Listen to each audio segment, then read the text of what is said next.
ஆச்சி குழம்பு மிளகாய் தூள் வழங்கும் மணி செய்திகள். இணைந்து வழங்குபவர்கள் அரசன் சோ.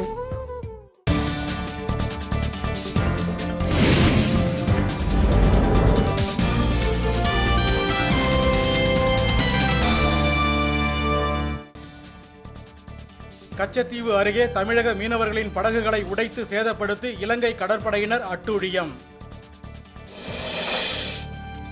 குஜராத்தில் பன்றி காய்ச்சலுக்கு உயிரிழந்தோரின் எண்ணிக்கை 200ஆக அதிகரிப்பு.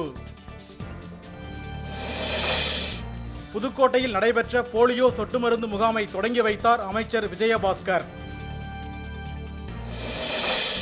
வனக்கல்லூரி மாணவர்களின் கோரிக்கையை தமிழக அரசு ஏற்க வேண்டுமென வைகோ வலியுறுத்தல்.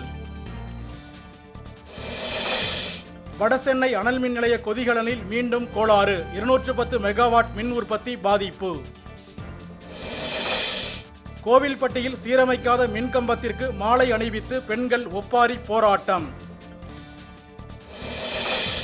கூடலூர் முதுமலை வனப்பகுதியில் பிணம் தின்னி கழுகுகளை கணக்கெடுக்கும் பணி தொடக்கம். நாமக்கல் மாவட்டம் புதுச்சத்திரம் அருகே மூதாட்டி உட்பட 3 பேர் கொலை, மர்ம நபர்கள் வெறிச்செயல்.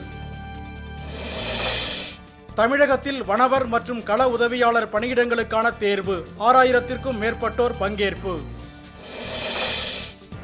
ஆப்கானிஸ்தானுக்கு எதிரான உலகக்கோப்பை மட்டைப்பந்து போட்டியில் இலங்கை அணி தடுமாற்றம். ஆச்சி குழம்பு மிளகாய் தூள் வழங்கிய மணி செய்திகள். இணைந்து வழங்கியவர்கள் அரசன் சோ.